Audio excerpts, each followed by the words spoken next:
नमस्कार। गणाधीशो गुणाधीशो विद्यानिधिर्विनायकः कार्यारंभे सदा तस्मै गणेशाय नमो नमः।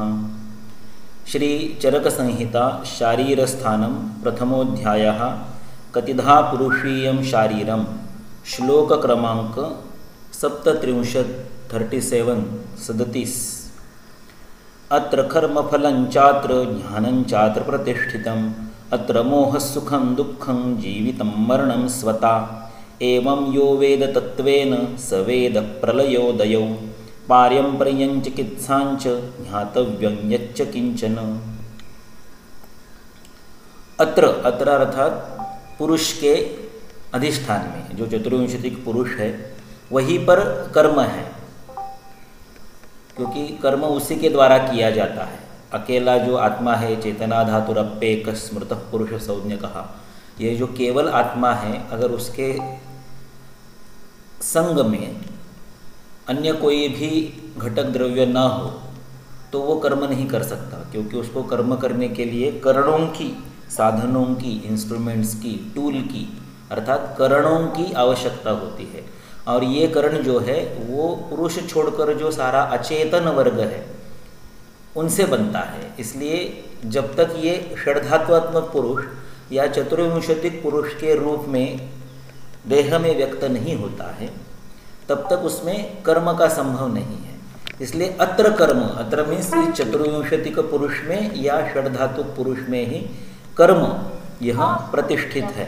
प्रतिष्ठित है यानी वहाँ पर वो निर्माण होता है, संभव होता है। इस तरह से फलम, फलम का अर्थ है उस कर्म का जो भी फल आना है वो इसी देह में अर्थात चतुर्विंशतिक या षड्धातुक रूप जो सचेतन देह है वहीं पर प्रतिष्ठित है।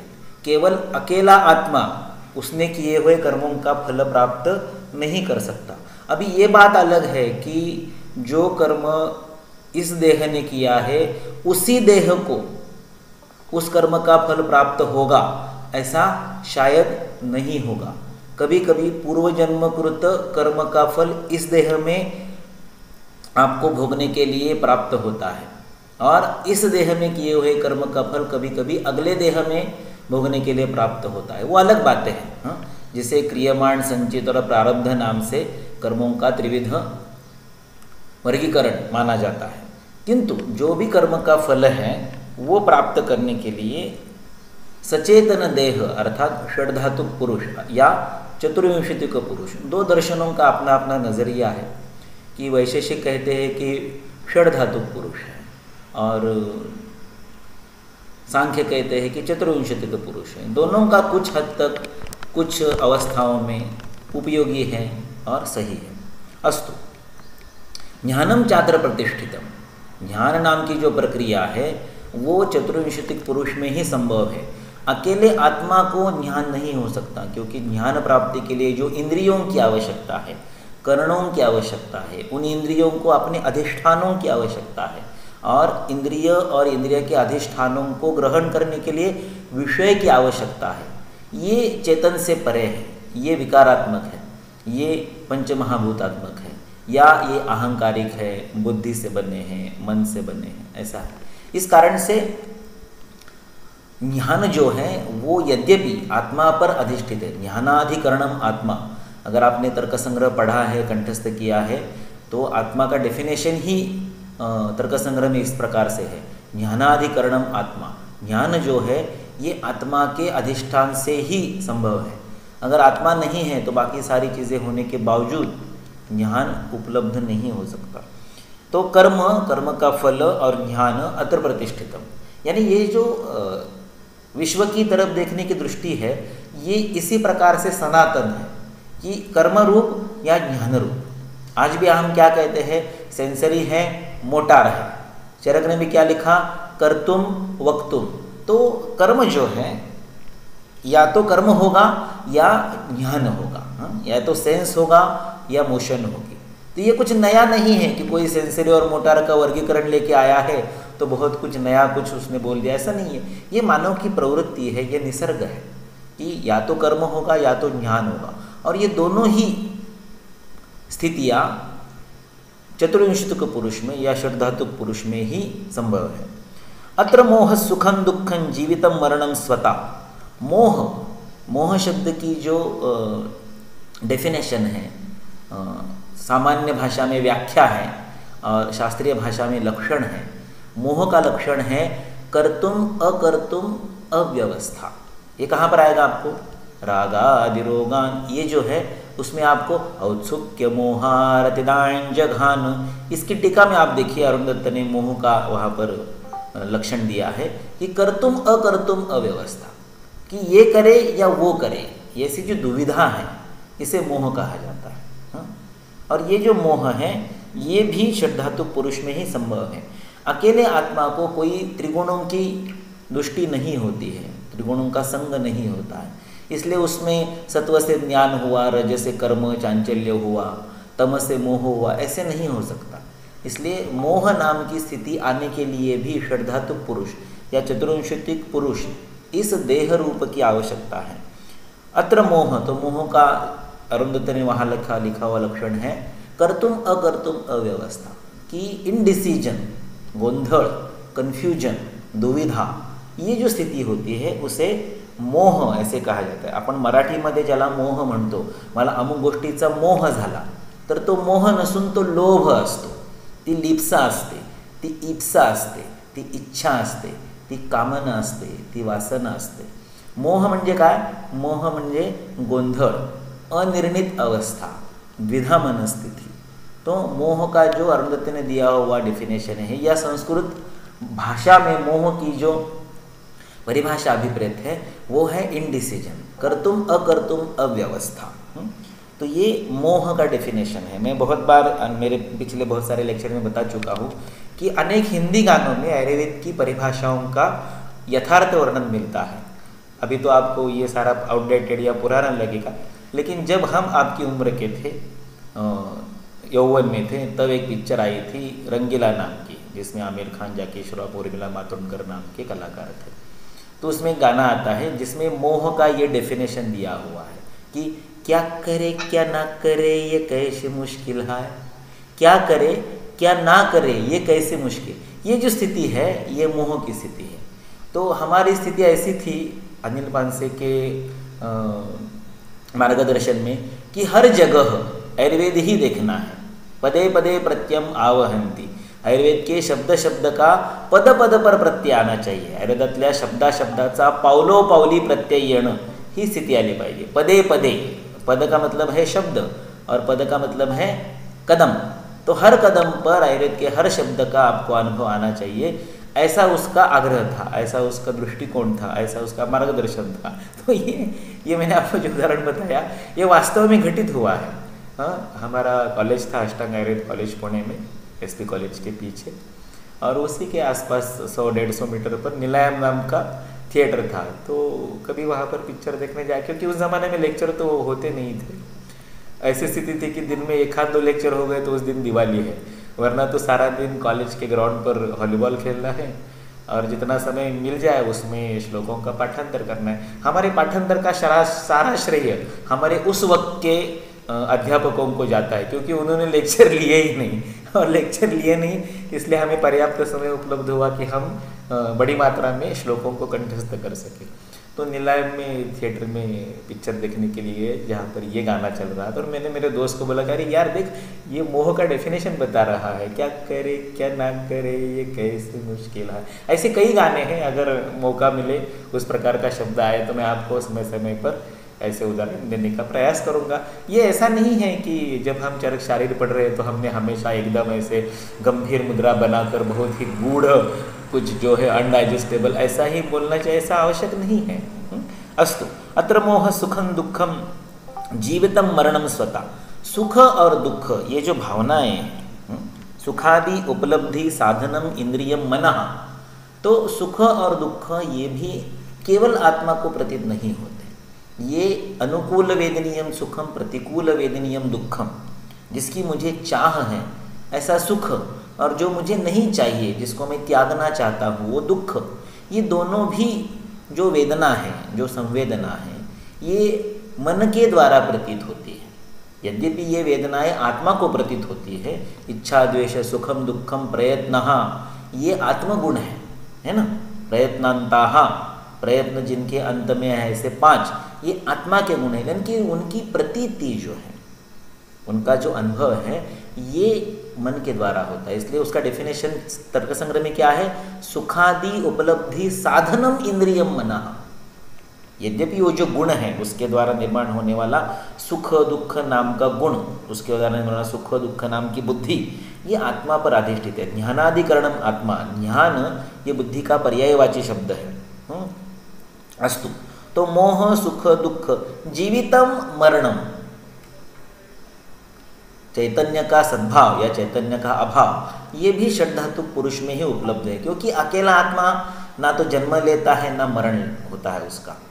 वो देह में व्यक्त होता है या देह न होने पर वो अव्यक्त होता है। उसे व्यक्तीकरण के लिए देह की आवश्यकता है, और ये देह सांख्यों के अनुसार 24 तत्वों से और वैशेषिक के अनुसार पंचमहाभूतों से बनता है। स्वता का मतलब है ममत्व, ये मेरा है। मेरा कहने वाला वो कौन है? जब मैं कहता हूँ कि ये मेरी गाड़ी है, मेरा घर है ना, तो गाड़ी से मैं अलग हूँ, घर से मैं विभिन्न हूँ, है ना। वैसे जब मैं कहता हूँ कि ये मेरा हाथ है, यानी हाथ से मैं अलग हूँ, ये मेरा पाँव है, मैं पाँव से अलग हूँ, ये मेरा देह है, ऐसे जब मैं कहता हूँ तो मेरा देह कहने वाला मैं, ये जो आत्मा है, ये देह से भिन्न है। तो षष्ठी के द्वारा आत्मा की सिद्धि होती है। षष्ठी विभक्ति जो है स्वस्वामी भाव आदि संबंध बताती है। स्व और स्वामी भाव, देह का स्वामित्व, ये किसी और के पास है, और वो और कौन है? वो आत्मा है। तो मैं ऐसे कह सकता हूँ ना, मेरा आत्मा, माय सोल, ऐसे कह सकता हूँ ना, लेकिन माय सोल कहने में मैं मेरा ऐसे ही हो जाता है ना, वो कोई अलग नहीं है ना। मेरा आत्मा, आत्मा इटसेल्फ इज ऑटो, आई, है ना, स्वयं। तो मैं स्वयं कहना ही है, मेरा आत्मा षष्ठी नहीं है, मेरा आत्मा मैं मेरा, ऐसा ही है। जैसे कुछ साल पहले हम जैसे मैंने आपको बताया कि आपकी उम्र में थे 18-19 के, तब एक काव्य संग्रह आया था, मी माझा। तो मी माझा क्या है? मेरा आत्मा, मैं ही मेरा, बराबर है वो। तो षष्ठी से आत्मा की असिद्धि नहीं होती है, सिद्धि होती है। जैसे मैं मेरा देह कहता हूँ, उससे पता चलता है कि देह से अलग मेरा देह कहने वाला कोई अलग है, क्योंकि देह का जब पतन होता है तो मेरा देह कहने वाला वहाँ पर उपलब्ध नहीं है। इसलिए स्वता यानी ममत्व, अस्मिता, मिल्कियत, ओनरशिप, ये जिसके कारण है वो आत्मा है। लेकिन केवल आत्मा ये मेरा कहने के लिए पर्याप्त नहीं है। उसका जो है, उस आत्मा का जो है, वो सारा अचेतन है, वो सारा जड़ है, वो सारा देह है। जिसमें आपकी गाड़ी आ गई, आपका घर आ गया, उसके साथ आपका देह भी आ गया। अस्तु, एवं यो वेद तत्वेन, ये जिसे तत्वतः मान्य हो गया, इसकी जानकारी हो गई, इसका ज्ञान हो गया, स वेद प्रलय उदयो, उसे संपूर्ण सृष्टि नष्ट कैसे होती है और संपूर्ण सृष्टि फिर से सृजन कैसे होती है, उत्पन्न कैसे होती है, व्यक्त कैसे होती है, इसका ज्ञान हो जाता है। ऊपर की जो बातें हैं, कर्म, कर्मफल, ज्ञान, मोह, सुख दुख, जीवन मरण, ममत्व, ये आत्मा के कारण है, ऐसा जो जानता है। एवं यो वेद तत्वेन, तो अभी तो आप जान गए ना, ये मैंने आपको पढ़ के सुनाया या आपको संस्कृत आता है, आपको खुद समझ में आ गया, तो आपको भी सारी सृष्टि का ज्ञान होगा? ऐसे नहीं है। एवं यो वेद तत्वेन, तत्वेन का मतलब क्या है? आचरण से, केवल इंफॉर्मेशन से नहीं, अपितु अनुभव से। तो उस अवस्था में आप जब पहुंच जाएंगे, तब आपको सृष्टि का प्रलय क्या है, सृष्टि का सृजन क्या है, ये पता चलेगा। पारंपरियम, हाउ इट इज कंटिन्यूड, एक देह के बाद दूसरा देह कैसे आता है, एक प्रलय के बाद दूसरा सृजन कैसे होता है, एक सृजन के बाद फिर से प्रलय कैसा हो, ये रिसाइकलिंग, हमें शब्द नया लगता है, लेकिन हमारे शास्त्रों में परिवृत्तिस्तु चक्रवत, ये शब्द आया ही है, रिसाइकलिंग। तो पारंपरियम का मतलब है कंटिन्यूटी, कि आपने कल जो रोटी खाई, चावल खाया, सब्जी खाई, वो परसों आपके शरीर में नहीं होती है ना, वो निकल के चली जाती है, उसका यूज हो जाता है, उसका कुछ अपना लाइफ है आपके शरीर में, है ना। आपके जन्म के समय जो धातु थे, क्या वो धातु आज आपके शरीर में है? नहीं है। उस समय खाया हुआ, उस समय पिया हुआ माता का दूध आज आपके शरीर में नहीं है। आपकी 5 साल की 10 साल की उम्र में आपने जो रोटी सब्जी खाई वो आपके शरीर में नहीं, किंतु वही देह है ऐसा आपको प्रतीत तो होता है। ये जो पारंपर्य है, ये जो कंटिन्यूटी है, ये जो अनुबंध है, ये उसको समझ में आता है। किसको? जिसको ये ऊपर की बातें समझ में आ गई। चिकित्सांच, और ये पारंपर्य रहने के लिए क्या करना चाहिए? कितेर व्याधि प्रतिकारम। कित इस वर्ब का, इस क्रियापद का अर्थ होता है व्याधि प्रतिकार। अगर ये पारंपर्य बिगड़ गया, अगर ये पारंपर्य टूटने की स्थिति आ गई तो उस पर क्या उपाय करें, उसका भी ज्ञान इस व्यक्ति को होता है जिसको ये ऊपर की सारी बातें तत्वतः अनुभव के रूप में पता चल गई उनको। इसको क्या कहते हैं? उसको एक संत का नमस्कार, उसको एक संत का उदाहरण दिया जाता है कि एक संत ने ऐसा वाक्य बोला कि चमड़ा जाने कुत्ता जाने। क्या? चमड़ा जाने कुत्ता जाने। तो वो संत जो थे वो भिक्षान्न का ग्रहण करते थे, क्योंकि उस ज़माने में वैसी व्यवस्था थी समाज में कि कोई अगर भिक्षा मांगने के लिए आया है तो उसको भगवान समझ के उसको अन्न का दान किया जाता था उसकी क्षुधा शमन के लिए। उसको ये कोई नहीं पूछता था कि फोकट में खाएगा क्या, ऐसा उसका अवमान नहीं होता था। भारत में होटल क्यों नहीं थे?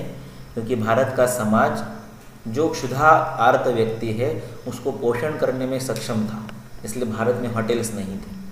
अभी तो ढाबा संस्कृति आ गई, टपरी संस्कृति आ गई, होटल संस्कृति आ गई, रेस्टोरेंट संस्कृति आ गई, और हम घर की खाने की तुलना होटल की तरह करते। अरे वाह मम्मी, आज तो खाना होटल जैसे बना है। ये पागलपन है, उल्टा होना चाहिए। होटल में जाके कहना चाहिए कि अरे वाह, ये तो घर के जैसा खाना है। ऐसा ये प्रशस्ति होनी चाहिए, और बोर्ड भी वैसे लगते हैं, घरगुती चवीचं अन्न वगैरह। अस्तु, वो हमारा विषय नहीं है। हमारा विषय ये है कि भिक्षान्न की व्यवस्था उस समय समाज में थी, और एक संत को किसी ने व्रात्य के रूप में, यानी दुष्ट बुद्धि से, उसकी छेड़ निकालने की बुद्धि से उसको अत्यंत कटुरसपूर्ण ऐसा एक चटनी का गोला खाने को दिया। तो संत ने तो निर्गुण रूप में है वो, उसको क्या मिला क्या नहीं मिला रस वगैरह से वो परे है, तो उसने वो खा लिया। तो खाने पर देह है ना, वो देह तो उस अन्न का जो भी परिणाम है उस देह पर होगा ही होगा, तो उसके शरीर पर भी हो गया। उस अत्यंत कटुरस द्रव्ययुक्त पिंड भोजन के कारण उसका जो है वो गुदगत रक्त स्राव शुरू हो गया, और इतना हुआ वो कि उसको गुदभ्रंश हो गया। और ये तो सारे दिगंबर लोग हुआ करते थे। तो एक वो ग्लानी में संत पड़ा रहा उस पेड़ के नीचे, और उसका गुदभ्रंश होने के बाद उसका रक्त स्राव हो रहा है। वहाँ पर एक कुत्ता आ गया और उस ब्लड को वो चाट रहा है। तो किसी ने देखा, जिसने देखा उसको बड़ी करुणा आ गई, और दौड़ते दौड़ते पास में आगे उसने कुत्ते का निवारण किया, और उस संत को पूछा, क्या ये महाराज, आपने उसको हटाया भी नहीं कुत्ते को? वो तो आपका ये खून चूस रहा है, आपका चमड़ा खा रहा है वो। तो वो संत निर्विकार स्थिति में बोले, चमड़ा जाने कुत्ता जाने। तो ये जो निर्विकार स्थिति है, अत्यंत निर्विकार स्थिति, ऐसा आने के लिए बहुत ऊपर का अनुभव चाहिए। हम तो सादा करांगुली पर थोड़ा सा कट हो जाए तो उसको भी प्रोटेक्ट करते कि किसी का धक्का न लगे उसको। तो यहाँ से हम जहाँ पर है, सत्व रजो तमो में अटके हुए, लिप्त हुए, वहाँ से वहाँ तक जाने का जो प्रवास है बहुत दुष्कर है। शायद इस देह में, इस जन्म में हम उसको पूरा नहीं कर पाएंगे, किंतु ऐसे होता है, ऐसे संभव है। इतना ज्ञान भी हुआ तो भी शायद हम उस मार्ग पर 1-2 कदम चल के आगे आ गए। इतनी प्रगति, इतनी उन्नति तो संभव है ही। अस्तु, तो पारंपरियम चिकित्सांच, और अंतिम शब्द लिखा है ज्ञातव्यम यच्च किंचन। ज्ञातव्यम जानकारी के योग्य, ज्ञान के योग्य, व्हाटएवर इज परसीवेबल, वो सब उसको पता चल जाता है। किसको? जिसको ये तत्वतः ये कर्म क्या है, फल क्या है, देह क्या है, आत्मा क्या है, ये सारी बातें, ये जो तात्विक बातें हैं जो हमारे सामान्य व्यवहारिक जीवन से, लौकिक जीवन से परे है, ये अगर रुचिपूर्ण लगी, तथ्यपूर्ण लगी, अनुकरणीय लगी, आचरणीय लगी, तो वो वहाँ तक पहुँच जाता है कि ज्ञातव्यम यच्च किंचन। चरकीय शैली है कि कुछ बातें वो बता देता है और बाद में बोलता है कि और बाकी सारा सब कुछ भी उसमें ही समाविष्ट कर लीजिए। जैसे आपने मन के इसमें देखा कि उसमें मन के विषय बताए, चिंत्यम विचार्य मोह्यंच वगैरह वगैरह, बराबर। और बाद में क्या लिखा? यद किंचित मनसो ज्ञेयम तत्सर्वम ह्यर्थ संज्ञकम, जो भी मन से जाना जा सकता है वो सारा मन का विषय है। तो फिर भाई आपने ऊपर की लिस्ट क्यों बताई, है ना। तो ये उदाहरण मात्र लिस्ट होती है।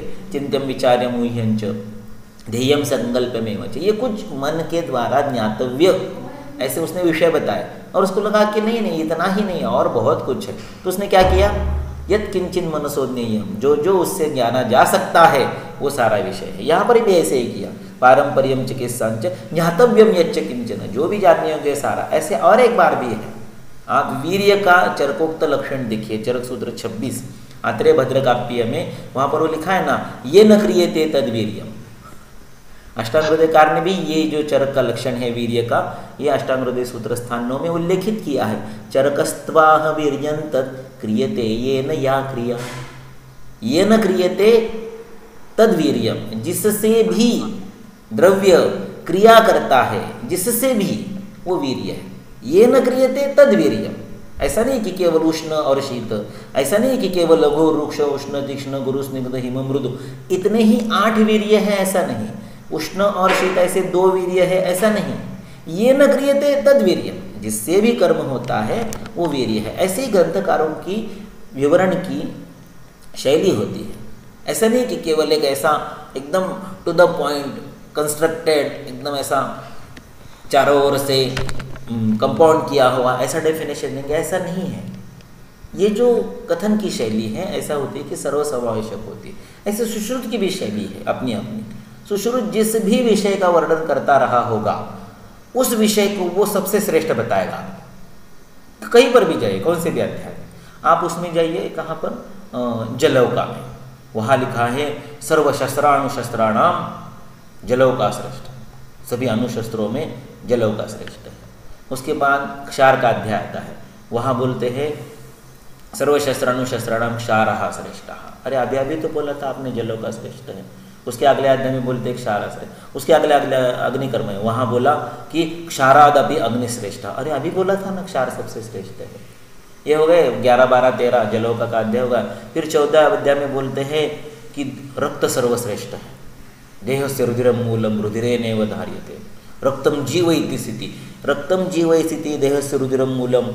ये वाक्य सुश्रुत सूत्र 14 का अंतिम वाक्य है। ओके, देखिए सुश्रुत सूत्र 14 का अंतिम वाक्य है देहस्य रुधिरम मूलम रुधिरेणैव धार्यते, रक्तम जीव इति स्थिति। ऐसे अंतिम वाक्य में लिखने के बाद 15वें अध्याय का पहला वाक्य आता है दोष धातु मलम मूलम ही शरीरम। अरे अभी एक अध्याय के लास्ट वाक्य में आपने बोला कि देहस्य रुधिरम मूलम, और अभी आप ये 15वें अध्याय की शुरुआत में पहला वाक्य बोल रहे दोष धातु मलम मूलम। कुछ तो बोलो यार। एक स्नेह अध्याय में जाता है, वहाँ बोलता है स्नेह सारो अयम पुरुषः। तो ये शैली है, ये तथ्य नहीं है। ये क्या है? ये शैली है। इसे कहते हैं अर्थवाद। अर्थवाद का मतलब क्या होता है कि उस विषय की प्रशस्ति करना, प्रशस्ति करने के कारण उस विषय का अध्ययन करने की ओर आपका मन लगता है, आपको उसमें रुचि आती है, उस विषय का श्रेष्ठत्व बताने के कारण आपको उसमें इंटरेस्ट आता है, एक एंथुजियाज्म होता है, एक जिज्ञासा निर्माण होती है। इसलिए ये कथन की शैली, इसलिए मैंने आपको बोला कि ये सारे अमुक अमुक अध्याय व्याख्यास्यामः हैं, ये लिखी श्यामः नहीं है। दिस इज स्पोकन संस्कृत, ये संवाद शैली है। इसलिए चरक ने लिखा ज्ञातव्यम यच्च किंचन, जो भी उसके द्वारा जाना जा सकता है वो सारा उसको समझ में आ जाता है। इस प्रकार से ये पुरुष का महत्व बता रहे हैं। ये अन्वय से बताए। अन्वय का मतलब क्या है? पॉजिटिव से बताएं कि यही कर्म फल है, यही कर्म है, यही ज्ञान है, यही जीवन है, यही मरण है ना। और इसको जानने के बाद आपको पारंपरियम चिकित्साम, उसके लिए क्या करना चाहिए वो सारा समझ में आ जाएगा। ऐसा अन्वय से बताया। ये पॉजिटिव कनेक्शन बताया आत्मा का और ज्ञान का। अभी निगेटिव कनेक्शन बताएंगे। देखिए क्या लिखा है।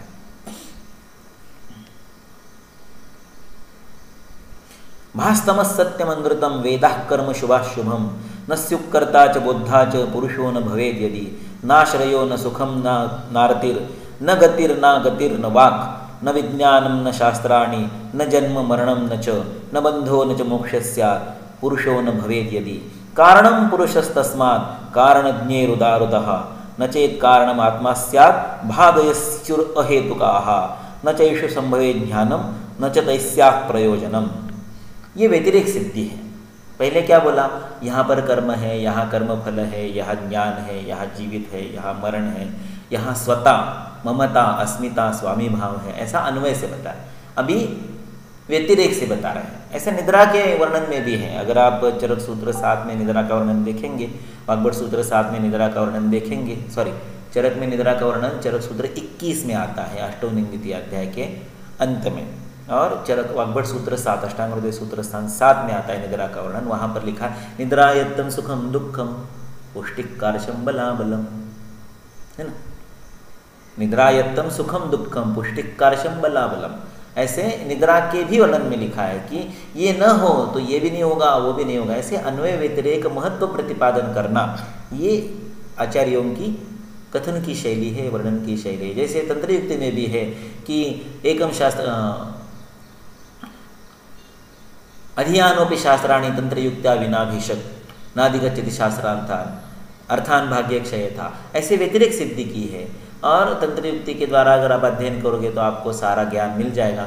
ऐसी अन्वय सिद्धि भी तंत्र युक्ति के वर्णन की गई है। जैसे देखिए सिद्धि स्थान के 12वें अध्याय के अंत में आपको तंत्र युक्तियों का अन्वय व्यतिरेक सिद्धि का वर्णन प्राप्त होगा। एकस्मिन्नपि यस्येह शास्त्रे लब्धास्पदामति स शास्त्र अन्यदप्यासु युक्तिज्ञत्वात् प्रबुध्यते। अगर आप तंत्र युक्ति के द्वारा एक ग्रंथ का भी ठीक से अध्ययन कर लेंगे तो आपको अन्य ग्रंथ भी उस कौशल्य के कारण अर्थबोध के लिए सुकर हो जाएंगे। ऐसा चरक ने चरक सिद्धि 12 श्लोक क्रमांक 47 में लिखा। ये क्या है, ये अन्वय सिद्धि है। व्यतिरेक सिद्धि क्या है, अधियानोपि शास्त्राणि तंत्र युक्त्या विनाभिषक, अगर ना हो तो क्या होगा। ऐसे ये वर्णन की ये इस प्रकार की शैली होती है आचार्यों की। इस तरह से यहाँ पर अभी ये पुरुष की व्यतिरेक सिद्धि कर रहे हैं, है ना। व्यतिरेक सिद्धि में क्या लिखा देखिए, भा का मतलब होता है प्रकाश, भा का मतलब होता है आलोक, भा का मतलब होता है उजेड़, लाइट। ओके, तो तम, भा के विपरीत क्या है, तम, अंधकार, डार्कनेस। सत्यम अनृतम, देखिए सत्य और ऋत वैसे देखा जाए तो ये पर्यायी शब्द है, इसलिए ऋत के विपरीत क्या है, अनृतम। तो सत्य के विपरीत क्या हुआ, अनृतम। सत्यम असत्यम कह सकते थे कि नहीं, कह सकते थे, लेकिन ऋत और सत्य ये जनरली पर्यायी शब्दों के रूप में व्यवहार में उपयोग में लाए जाते हैं, किंतु वस्तु स्थिति वैसे नहीं है। अथर्वशीर्ष में आप देखेंगे तो सत्यम वच्मि ऋतम वच्मि, क्यों 2 बार बोला, सत्य और ऋत इनमें अंतर है थोड़ा सा। ऋत क्या होता है, ऋत नेकेड फैक्ट होता है, यानी ये ऐसा है, ये ऐसा है, ऐसा एकदम निष्पक्ष वर्णन जो होता है वो ऋत होता है। सत्य क्या होता है, सत्य के लिए जो उचित है वो सत्य, यानी जो विधायक है, कंस्ट्रक्टिव है, हितकर है, वो सत्य है। ऋत क्या होता है, ऋत एक ऐसा विधान होता है कि उसका परिणाम हितकर होगा कि अहितकर होगा, इसका विचार नहीं किया जाता। ऋत इज फैक्ट, सत्य इज ट्रुथ। थोड़ा इंग्लिश शायद मेरा ट्रांसलेशन ऑब्स्क्योर या गलत भी हो सकता है, लेकिन देखिए ऐसा होता है कि ऋत का मतलब होता है कि एक पेशेंट का आपने रिपोर्ट देखा, आपको पता चला कि ये TNBC है, ट्रिपल नेगेटिव,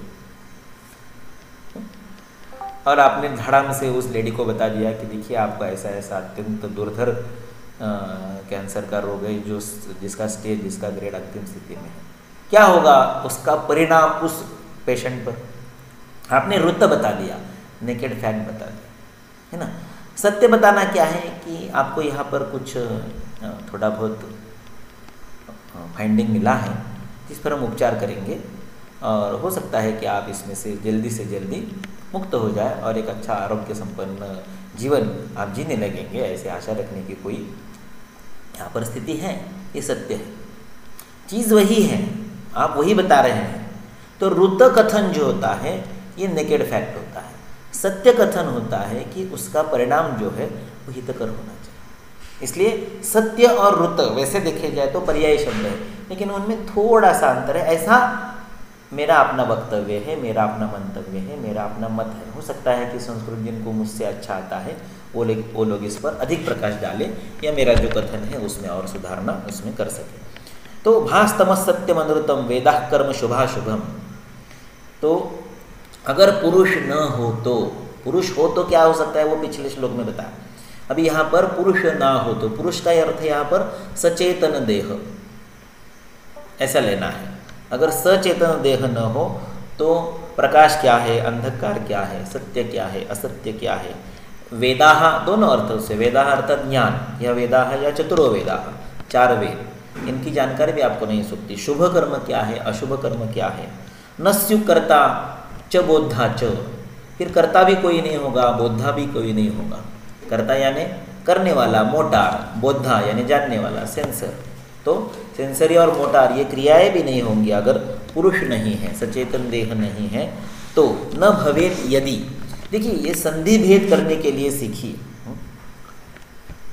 अगर आपको संस्कृत पढ़ना है, टीका पढ़नी है, वाक्य स्वयं के सामर्थ्य से, स्वावलंबन से, किसी के मार्गदर्शन के बिना उसका जो उचित अर्थ है उसका बोधन करना है, तो मूल संस्कृत पढ़ने के लिए सीखिए। आप इस प्रकार से कितना भी श्रवण कर लीजिए, आपको वो क्षमता नहीं आएगी। श्रवण एक पैसिव कृति है, पठन एक एक्टिव कृति है। समझ रहे हैं? कोई बोल रहा है इसलिए आप उसको सुन रहे हैं, इसमें आपको कुछ करना कुछ नहीं है, ये सहज विधि है। तो बोलना एक्टिव है, सुनना पैसिव है, लिखना एक्टिव है, पढ़ना पैसिव है। समझ रहे? तो जब तक आप स्वयं बोलेंगे नहीं तब तक आपको वो अर्थ नहीं आता है। भवेद यदि, इसमें 2 शब्द है, भवेत यदि, त का द हुआ, द में य मिक्स हुआ इसलिए यदि हुआ, भवेद यदि। लेकिन भवेद यदि यह शब्द नहीं है, भवेद यदि ऐसे 2 शब्द है। त का द होता है झलाम जशोन्त से, पदांते जलाम जशस्यु। झल क्या है, झबय घड़दश, ये जो प्रत्याहार है वो। जश क्या है, जब गड़दश। देखिए अगर हमें प्रारंभिक पाणिनियम उस समय जब हम फर्स्ट ईयर में पढ़ते थे ऐसे सिखाया गया होता, देखिए चरक में ये शब्द है भवेद यदि, इसमें भवेद यदि हो गया, इसका अर्थ है भवेद यदि। द कैसे हो गया, तो ओरिजिनल शब्द है भवेत, तकारांत है। त का द क्यों हुआ, क्योंकि झलाम जशोन्ते से त का द होता है। उस द में यानी व्यंजनांत द में अर्ध्या द मध्ये, पायमोड्या द मध्ये पुढचा य मिसळला म्हणून य झाला, भवेद यदि। ऐसे शब्दों को आप डिसमेंटल कर पाएंगे, संधि का मोक्ष कर पाएंगे, तो आपको क्रियापद क्या है पता चलेगा। क्रियापद पता चलते ही वाक्य का संगत क्या है, वाक्य का एक दूसरे के साथ संबंध क्या है, उन पदों का, उन शब्दों का ये पता चलता है। फिर आपको कारक पता होना चाहिए, यानी विभक्ति पता होनी चाहिए कि प्रथमा क्या है, द्वितीया क्या है, तृतीया क्या है, षष्ठी क्या है, सप्तमी। फिर आपको वचन पता होना चाहिए, एक वचन क्या है, द्विवचन क्या है, बहुवचन। इतना बेसिक अगर पता है तो आपको किसी भी संस्कृत वाक्य का अर्थ बोधन करना संभव होता है, सुकर होता है, सुगम होता है। अगर आप संधियों को नहीं समझेंगे, अगर आप विभक्तियों को नहीं समझेंगे, आप पूरी जिंदगी इस तरह से श्रवण करते रहिए, आपको कुछ समझ में नहीं आएगा, आप केवल श्रवण भक्ति करेंगे। मैं ये क्यों बता पाता हूँ आपको, मुझे 12वीं कक्षा तक संस्कृत का कोई भी संपर्क ज्ञान नहीं था। यानी प्रथम वर्ष BMS में प्रवेश लेने तक संस्कृत का और हमारी 42 पुश्तों का, हमारी 42 पीढ़ियों का संस्कृत के साथ कोई भी संबंध नहीं था। लेकिन मैं आपको आज संधि भेद के साथ, विभक्ति के साथ, व्याकरण के साथ, पर्यायी नामों के साथ, क्रॉस रेफरेंस के साथ आपके सामने रख पाता हूँ। ये अनुभव की बात नहीं है। आप ऐसा सोचेंगे उसमें क्या बड़ी बात है, आप 33 साल से आयुर्वेद में, नहीं है। ये 33 साल से नहीं है, ये 89 से है। मेरा एडमिशन 88 का है और मैं 89 से ऐसे ही पढ़ा था जैसे मैं आपको आज पढ़ा रहा हूँ वैसे, 89 से। क्यों? क्योंकि वो भाषा जो है ये मेरे शास्त्र की भाषा है, ये मेरी स्पोकन लैंग्वेज है, ये मेरी संवाद की भाषा है, ऐसा मान के, ऐसा ठान के मैंने ये पढ़ा है। अनिल ने हमें केवल 5 अध्याय पढ़ा है, 1.5 साल 1.5 घंटा रोज। ऐसे वैद्य अनिल पानसे ने, जो हमारे 2 वर्ष सीनियर मित्र थे, गुरु थे, साक्षात भगवान थे, आज नहीं है। 25 अप्रैल को 2 महीने पूर्व उनका देहांत हो गया, 52 वर्ष की उम्र में। वो दुर्दैव की बात है, हाँ, वो तो भगवान की इच्छा है। लेकिन उस व्यक्ति ने, जो मेरा दोस्त था,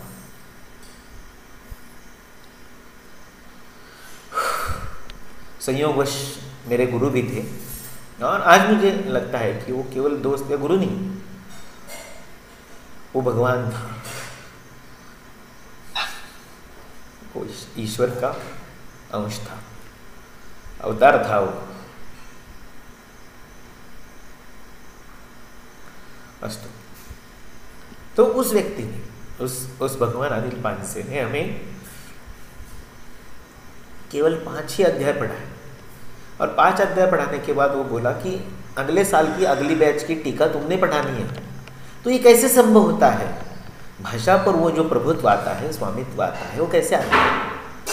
अगर आप उस संधि भेद तक जाएंगे, अगर आप उस विभक्ति तक जाएंगे तो होता है। मुश्किल नहीं है कुछ भी, अगर ठान लीजिए। भाषा व्याकरण से नहीं आती है, कभी नहीं आती। फिर मैं आपको बोल रहा हूँ कि संधि भेद पढ़िए, विभक्ति पढ़िए, उतना ही व्याकरण जरूरी है, उससे ज़्यादा जरूरी नहीं। मैं आपको एक छोटा सा उदाहरण देता हूँ। आपने आपकी मातृभाषा जो भी है, मराठी है, हिंदी है, वो कैसे पढ़ी?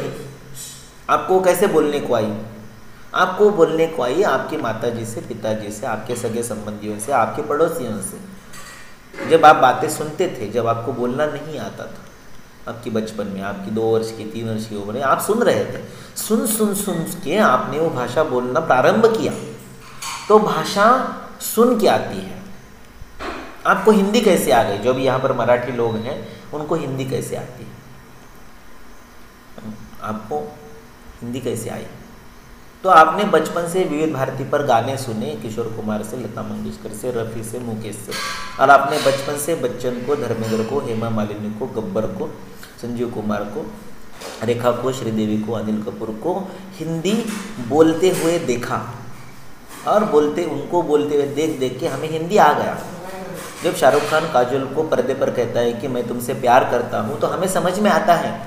हमें ये ज़रूरी न लगा कि शाहरुख खान ने पर्दे से बाहर आकर हमें बताना चाहिए, देखिए कि मैं करता है, प्यार कर्म है, हूँ ये क्रियापद है, ऐसे बताने की ज़रूरत पड़ी? नहीं पड़ी। तो भाषा जो है ये सुनकर आती है। लेकिन दुर्दैव की बात है कि आज संस्कृत बोलने वाला कोई नहीं है, तो हम सुनेंगे कहाँ से? इसलिए पढ़िए, जो लिखा है उसको पढ़ते रहिए।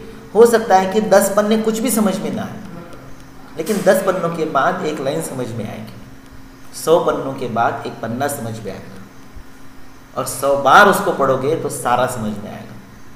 इसलिए रेखा का जो गाना है उमराव जान का, वो एक बार सुनिए, मुश्किल नहीं है कुछ भी, अगर ठान लीजिए। भाषा व्याकरण से नहीं आती है। हम पहली कक्षा से लेकर 12वीं कक्षा तक अंग्रेजी पढ़ते हैं व्याकरण से। आप में से कितने लोगों को कॉन्फिडेंस है कि मैं अगर आपको इस समय बोलूँ कि 12 वाक्य चरक पर इंग्लिश में बोल दीजिए अभी के अभी, विदाउट एनी प्रिपरेशन, आप बोल पाएंगे? नहीं बोल पाएंगे। क्यों? क्योंकि हम व्याकरण से अंग्रेजी सीखे हैं, इसलिए हमें अंग्रेजी फ्लुएंटली नहीं आती। लेकिन हम हिंदी व्याकरण से नहीं सीखे हैं, हम हिंदी सुन के सीखे हैं। हम मराठी जो है वो सुन के सीखे हैं, हमने मराठी व्याकरण से नहीं सीखे। हमारे माता ने हमको ये नहीं बताया बाळा घर बघ, बाळा करता, घर कर्म, बघ क्रियापद, असं शिकवलं का? नहीं शिकवलं। इसलिए हम जो संस्कृत पढ़े, हमने जो अरुणदत्त पढ़ा है, हेमाद्रि पढ़ा है, डल्लन पढ़ा है, चक्रपाणी पढ़ा है, वो हमने अनिल के मुंह से पढ़ा है, इसलिए हमें वो आ गया। और उसके लिए थोड़ा सा कष्ट, थोड़ी मेहनत तो आपको भी करनी पड़ेगी। ऐसा नहीं कि बोर्नविटा के आपने 2 मग पी लिए और आपको अपने आप चरक आ गया, ऐसे नहीं होगा। थोड़ी मेहनत तो आपको भी करनी पड़ेगी। वो मेहनत क्या है? वो मेहनत है कि आपको थोड़ा सा 6 विभक्तियाँ और 7 विभक्तियाँ और 3 वचन और थोड़ा संधि भेद, स्वर संधि, व्यंजन संधि, विसर्ग संधि आना चाहिए। इतना भी आ गया तो आपको पढ़ने वाला हर वाक्य समझ में आ जाएगा। ये मेरा दावा नहीं है, ये मेरा अनुभव है। ये मैंने करके देखा है, 1 साल नहीं, 2 साल नहीं, 35 साल से वही कर रहे हैं। जो भी आगे भास्तम सत्यम अनृतम वेदा कर्म शुभाशुभम न स्युकर्ता च बोद्धा च पुरुषो न भवेद यदि। इफ पुरुष इज नॉट देयर, पुरुष का मतलब यहाँ केवल आत्मा नहीं अपितु सचेतन देह न हो तो ये सारी बातें अनुभव करना असंभव है। आगे नाश्रयो न सुखम न अर्ति, नार्ति शब्द है, नार्ति का मतलब क्या है, न अर्ति। सुखम के विपरीत क्या है, दुखम, तो दुखम का पर्याय नाम है अर्ति। अर्ति का मतलब होता है वेदना, अर्ति से हुआ आर्त, रोगार्त, दुखार्त, वेदनार्त।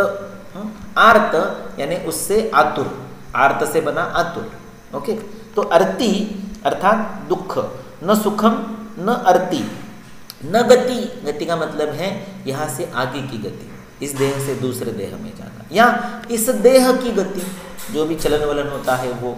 न आगति, आगति यानी आना, गति यानी जाना, आगति यानी आना। न वाक, वाणी भी नहीं होगी क्योंकि उनको 3 कर्म है ना, शारीरिक कर्म, वाचिक कर्म, मानसिक कर्म, तो उनका ये उच्चारण कर रहे हैं कि न वाणी हो सकती है। फिर न विज्ञानम न शास्त्राणि जन न मरणम न च न बंधो न च मोक्षस्यात् पुरुषो न भवेदेति।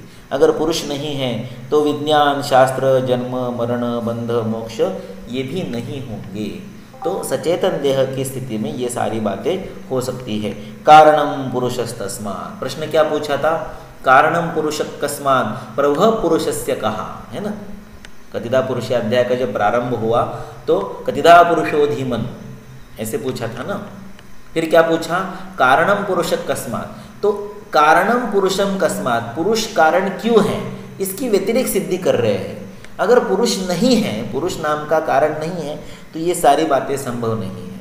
और हम तो देख रहे हैं कि ये सारी बातें संभव है, इस कारण से पुरुष है, ऐसी व्यतिरिक्त सिद्धि कर रहे हैं इसकी। ठीक है, आगे कारणम पुरुषम पुरुषस्तस्मात् कारणज्ञ ही उदाहरता। ये किन्होंने बोला, जिन्होंने कार्य कारण भाव का ज्ञान कर लिया है, उसमें जो तज्ञ है, उसमें जो एक्सपर्ट है, उन्होंने ये कहा है। उदाहरता यानी डेमोन्स्ट्रेट किया है। डेमोन्स्ट्रेट कैसे किया, देखो ये चीज़ है कि नहीं है ना तो कारण है, ये चीज़ है कि नहीं है ना इसलिए कारण है। ऐसे ये ऊपर की सारी जो लिस्ट है भा तम से लेके मोक्ष तक, ये सारी चीज़ें हैं कि नहीं है ना, अगर है तो पुरुष है। ऐसे उदाहरता, उदाहरण देकर, उदाहरता ऋत खींचना, आरुत पास में खींचना, उदाहरत ऊपर उठा के यानी पॉइंट आउट करना। तो इन सारे उदाहरणों से उन्होंने आपको बता दिया। फिर न चेत कारणम आत्मा स्यात् भादयस्युर अहेतुका, अभी उल्टा बता रहे हैं। अगर आत्मा कारण नहीं होगा तो भा इत्यादि सारी चीजें अहेतुक होगी। वो किनके लिए है, किसके लिए है, ज्ञान किसके लिए है, प्रकाश किसके लिए है, गति किसके लिए है, देहांतर कारण किसके लिए, ये सारा अहेतुक होगा, निष्प्रयोजन होगा, पर्पजलेस होगा, फुटाइल होगा, है ना। न चेषु संभवे ज्ञानम, इनका ज्ञान भी नहीं हो सकता। अगर पुरुष ही नहीं है तो इनका ज्ञान करने वाला ज्ञाता भी नहीं हो सकता। और सबसे अंत में लिखा है न च तस्यात् प्रयोजनम, इनकी कोई उपयोगिता भी नहीं हो सकती। तो ना तो इनका ज्ञान हो सकता है, ना इनका कोई उपयोगिता हो सकती है, ना इनके अस्तित्व का कोई पर्पज हो सकता है, ऐसे लिखा। मैंने फिर से आपको एक हिंदी गाना बताना है अभी, हाँ, पुराने ज़माने का ही है वो भी गाना। ये गाना है कि बहुत फेमस गाना था उस ज़माने में, हमारे गैदरिंग में हमारे एक दोस्त ने गाया हुआ था। तो शम्मी कपूर का गाना है ये कि बदन पे सितारे लपेटे हुए, है ना। तो उसमें ये 2 स्टांजा आते हैं, हमें जब न होंगे तो ए दिलरुबा किसे देख कर हाय शर्माओगी, है ना।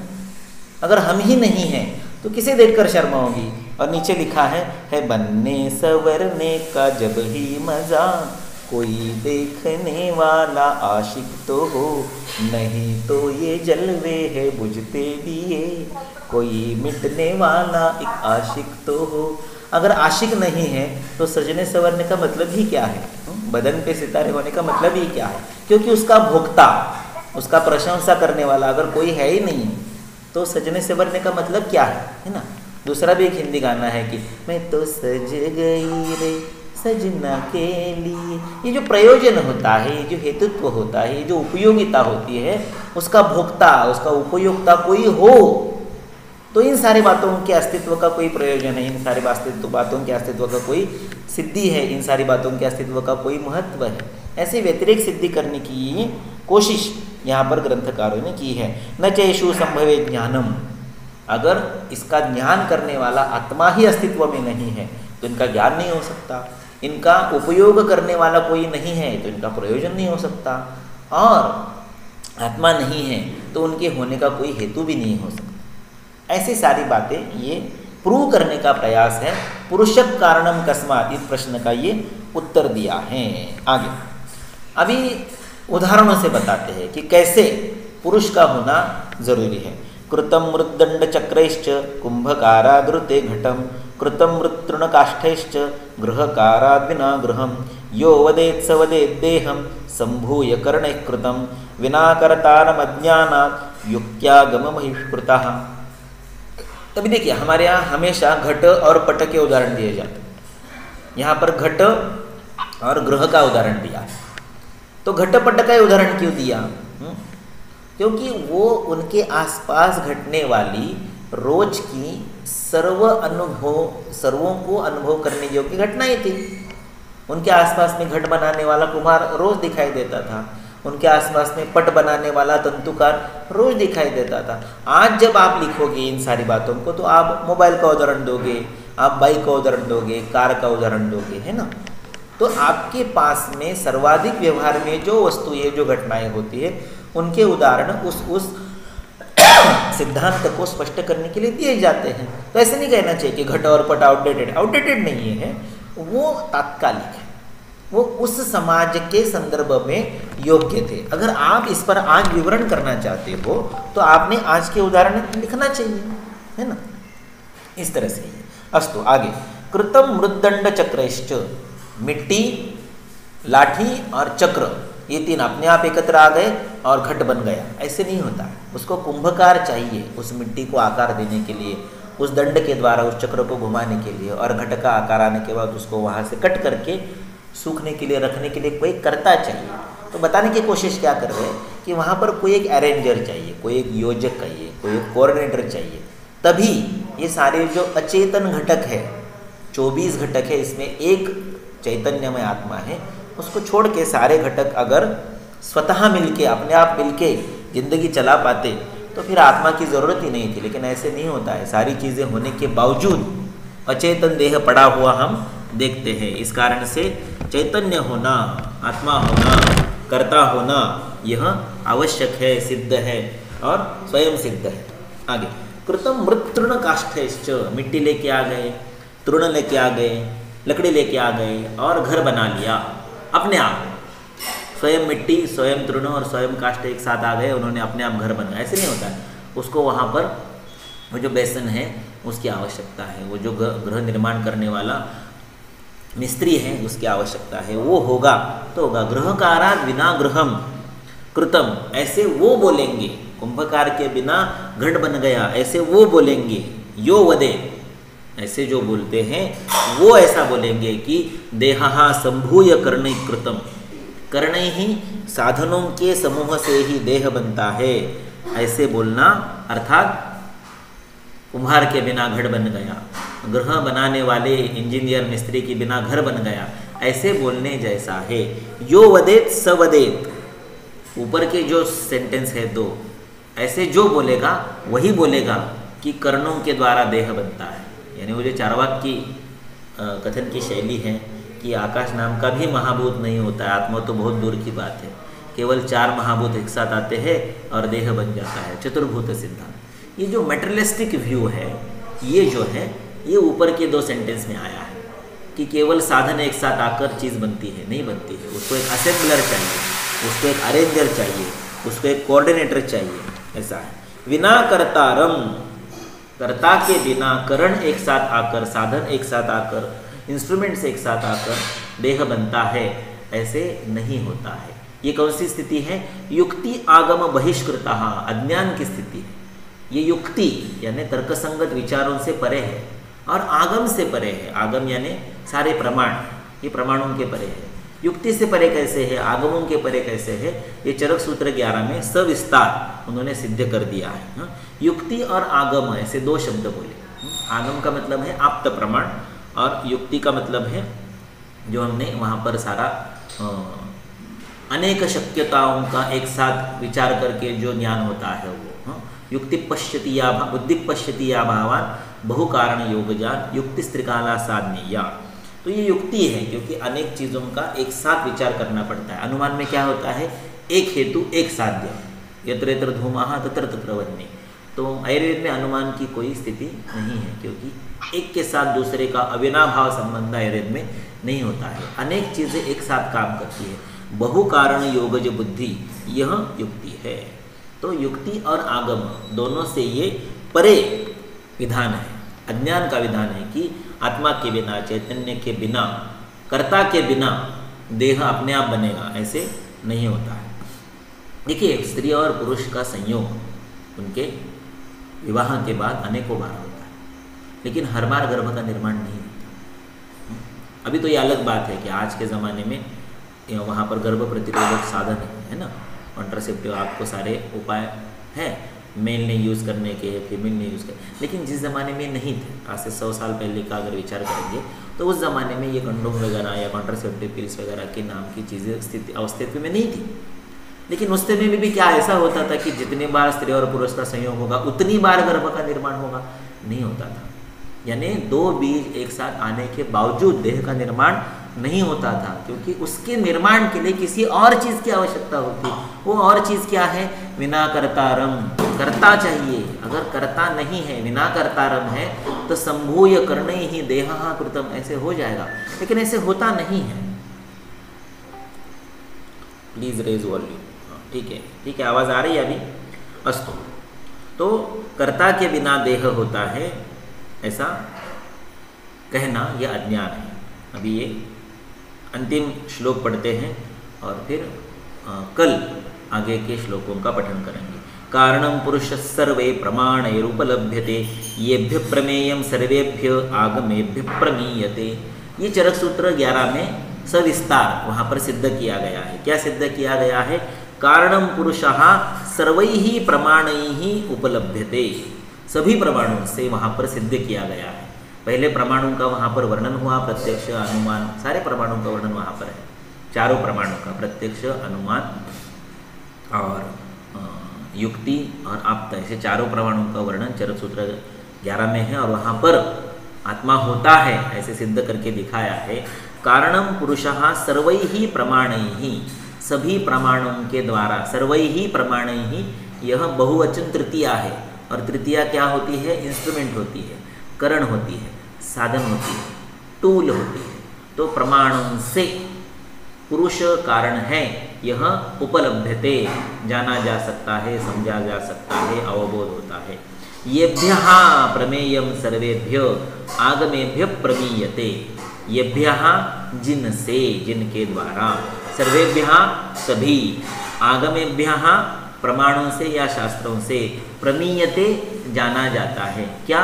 प्रमेय, जानने योग्य चीज़ें जिनसे जानी जाती है, उन सारे प्रमाणों से पुरुष कारण है ऐसे सिद्ध किया जा सकता है। ऐसे केवल यहाँ पर कहा, लेकिन करके कहाँ दिखाया है?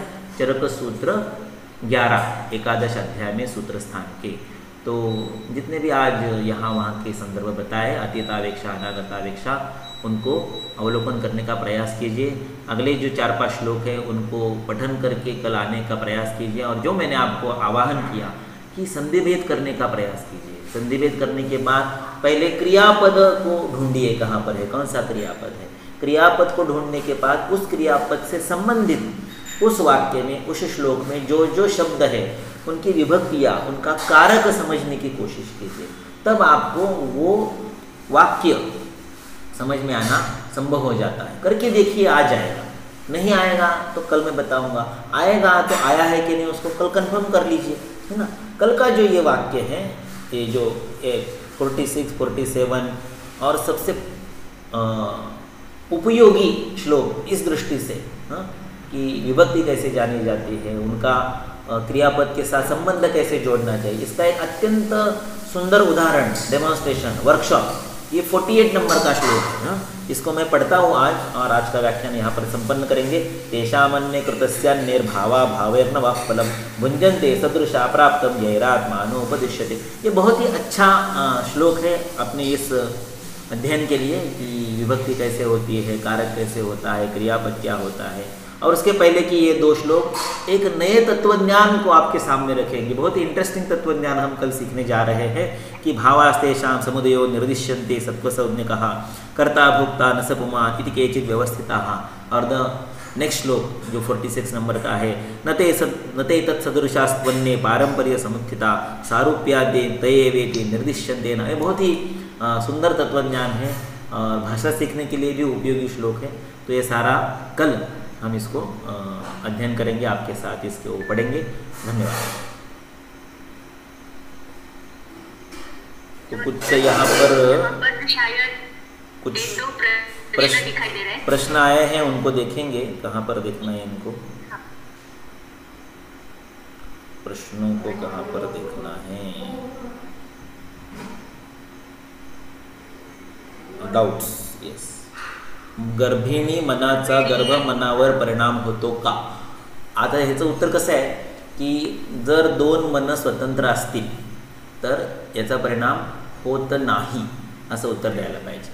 पण गर्भिणीच्या शरीरामध्ये जोपर्यंत तो देह आहे तोपर्यंत तो त्या देहाचा अंश आहे, त्यामुळे परिणाम होतात। म्हणून तर दौरुद नावाची स्थिती असते की त्या वाढणाऱ्या गर्भाच्या ज्या गरजा असतात, पूर्वतेही रुचिंदोषा विपरीत समान योग वृद्धाक्षीराश्च भूयिष्ठ, जे कमी पडलंय त्याची इच्छा होते, जे जास्त झाले त्याचा द्वेष होतो। तो जो वहाँ पर कम हो रहा है उसकी इच्छा माता के हृदय के द्वारा व्यक्त होती है। मन का अधिष्ठान हृदय है और वो हृदय इस समय उस माता से जुड़ा है, इसलिए संगत परिणाम होता है, किंतु मन का मन पर परिणाम नहीं होता है। मन से मन का संपर्क होता है, कनेक्शन होता है, परिणाम नहीं होता है, क्योंकि वो और ये मन अलग है। इसलिए बहुत अच्छे मन वाले माता का भी पुत्र बहुत बुरे मन का हो सकता है, या उल्टा भी हो सकता है ना। इसलिए मनावर दुसऱ्या मनाचा परिणाम होणं हे थोडंसं दुष्कर आहे। पण जोपर्यंत त्या शरीराचा अंश आहे तोपर्यंत त्यांचं व्यक्तीकरण मात्र तिथून नक्की होतं। आत्मा व चैतन्य एकच की भिन्न। आत्मा द्रव्य है, चैतन्य उसका भाव है ना, गुण है ना उसका, चेतना हमने देखा ना, उसके लक्षण है, वो उसके अस्तित्व का वो लक्षण है ना। तो उसको गुण कह सकते हैं ना, चैतन्य उसका गुण है, उसके अस्तित्व का वो पहचान है। तो आत्मा और चैतन्य एक ही है, लेकिन आत्मा द्रव्य है, आत्मा है, और चैतन्य उसके होने का लक्षण है ना। मी गोरा आहे तो मी आहे, गोरा असणं हा माझा रंग आहे, माझा गुण आहे, माझं लक्षण है, ऐसे उसका लक्षण है। अभी हो गए, 2 ही है नहीं।